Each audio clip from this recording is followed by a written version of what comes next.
चल नई शुरुआत कर भूल के ये जो हो गया हाथ पे हाथ क्यों रखना। नमस्कार, मैं हूं टीचर्स एकेडमी से डॉक्टर अम्बरीश शुक्ल। साथियों, पिछले 15 वर्ष से TGT, PGT, UGC net, assistant professor Hindi विषय की कक्षाएं आपको मैं पढ़ा रहा हूं और बहुत सारे छात्र पढ़ाए हुए विश्वविद्यालय में, इंटर कॉलेज में और विद्यालयों में अध्यापनरत हैं। साथियों, 2022 का पैटर्न देखने के बाद, 2021 का पैटर्न देखने के बाद, 2016 का पैटर्न देखने के बाद, एलटी ग्रेड 2018 का पैटर्न देखने के बाद, एलटी ग्रेड 2025 का पैटर्न देखने के बाद निश्चित तौर पर यह बात समझ में आ गई है कि एक किताब, एक गाइड और एक फॉर्मेट में किसी एक वस्तुनिष्ठ किताब को पढ़ने से अब आपका चयन नहीं हो सकता है। हिंदी विषय में पहले यह था कि 8-10 दिन खूब अच्छे से वस्तुनिष्ठ लोग रट लेते थे। कुछ ऐसे भी छात्र मिले जिन्होंने प्रेमचंद की सभी रचनाओं को रट लिया था और उनका चयन हो जाता था। लेकिन नए पैटर्न में अब वस्तुनिष्ठ तरह के वन लाइनर प्रश्न बिल्कुल नहीं पूछे जा रहे हैं, और पूछे भी जा रहे हैं तो उसका कोई भी नियत नहीं है कि अगली बार पूछा जाएगा या नहीं पूछा जाएगा। हमें आसान से कठिन की ओर तैयारी करनी है। हिंदी साहित्य का इतिहास, रामचंद्र शुक्ल, बच्चन सिंह, रामस्वरूप चतुर्वेदी, डॉक्टर नगेंद्र। अब आप देखिए तो 2021 में डॉक्टर बच्चन सिंह के सभी इतिहास ग्रंथों को केंद्र में रखकर सवाल बनाए गए थे। इस बार भी जीआईसी प्रवक्ता में अलबरूनी से सवाल पूछा गया है। इसी तरीके से रामस्वरूप चतुर्वेदी से सवाल पूछा गया जीआईसी प्रवक्ता में, और उत्तर प्रदेश प्रवक्ता में भी डॉक्टर नगेंद्र और रामस्वरूप चतुर्वेदी से सवाल पूछे गए।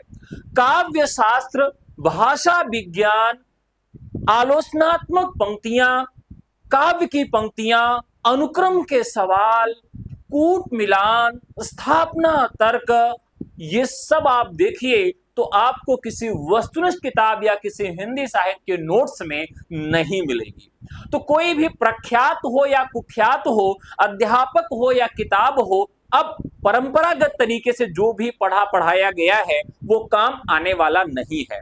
यदि आप पहले प्रयास में ही नियुक्ति चाहते हैं, क्योंकि अब तक की सबसे बड़ी भर्ती आने वाली है जिसमें टीजीटी और पीजीटी हिंदी के पदों को देखें तो लगभग 3000 पद आपको मिलने वाले हैं। यदि आप पहले प्रयास में ही चयन चाहते हैं और आपका ग्रेजुएशन में हिंदी है कम से कम 2 वर्ष, 12वीं में आपका संस्कृत है और बीएड है, सीटेट टेट की कोई आवश्यकता नहीं है, कॉम्बिनेशन आपने कभी भी बनाया हो, परसेंटेज की कोई बाध्यता नहीं है, तो आप टीजीटी हिंदी का फॉर्म भरिए। प्रवक्ता हिंदी के लिए ग्रेजुएशन में कम से कम 2 वर्ष संस्कृत, पीजी आपका हिंदी से और आपका बीएड है तो आप पीजीटी का फॉर्म भरिए और टीचर्स एकेडमी से जुड़िए, व्हाट्सएप करिए 96 28 95 92 37 पर, क्योंकि इस बार मैं जो बैच शुरू करने जा रहा हूं उसमें बहुत ही ऑथेंटिक सोर्स, सभी महत्वपूर्ण ऑथेंटिक बुक्स को ध्यान में रखते हुए उनका सार संग्रह आपको दूंगा। क्योंकि आप अपने से तैयारी करते हैं तो सभी इतिहास ग्रंथ, सभी आलोचनात्मक ग्रंथ, उनको आपको पढ़ना पड़ेगा, उनका नोट्स बनाना पड़ेगा। क्योंकि आप देखिए कि काव्यशास्त्र, भाषा विज्ञान, हिंदी साहित्य का इतिहास, ये सभी ग्रंथ अगर आप पढ़ते हैं और उनका नोट्स बनाते हैं तो आपको पढ़कर नोट्स बनाने में 2 से 3 वर्ष का समय लग जाएगा। केवल रामचंद्र तिवारी की पुस्तक अगर आप पढ़ते हैं तो 3 से 4 महीने लग जाएगा गद्य साहित्य के इतिहास को पढ़ने में। ऐसे में आपके पास समय कम है तो आप किसी मेंटोर की सहायता ले सकते हैं जो सभी किताबों का सार आपको कम समय में दे दे। पूरा आपको क्लास में पढ़ाऊंगा, नोट्स बनवाऊंगा, और मजेदार बात यह है कि चीजों को आपको क्लास में ही याद करवा दूंगा।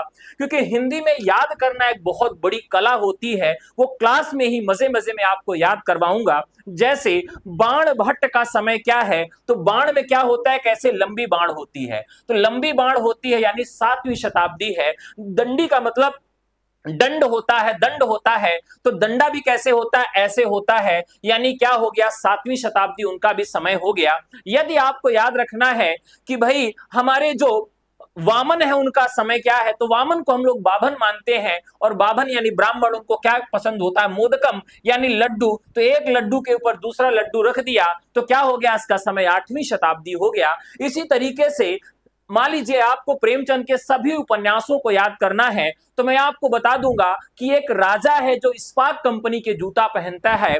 स्पार्क कंपनी का तो यानी SPRKNGKG, ये सभी उपन्यासों को उनका क्रम हो गया। जो भी सवाल पूछना है पूछ लो। तो इसी तरीके से ट्रिकी वे में मजेदार ढंग से पूरा हिंदी साहित्य का इतिहास आपको क्रम में याद करवा दूंगा। जैसे आपको राजस्थानी बोली याद करना है, तो मैं आपको बताऊंगा कि मामा मेवा लेकर जयपुर गए, तो आपको याद हो जाएगा कि राजस्थानी में जो 4 बोलियां हैं, मालवी, मेवाती, मारवाड़ी और जयपुरी, आपको क्लास में याद हो जाएगा। ऐसे ट्रिकी वे से पढ़ना चाहते हैं, क्लास में ही याद करना चाहते हैं, सभी प्रवृत्तियों, स्थापना, तर्कों को समझना चाहते हैं, तो जुड़िए मुझसे डॉक्टर अम्बरीश से। व्हाट्सएप करिए 9628959237 पर। मिलते हैं आपसे धुरंधर 2.0 बैच में। धन्यवाद।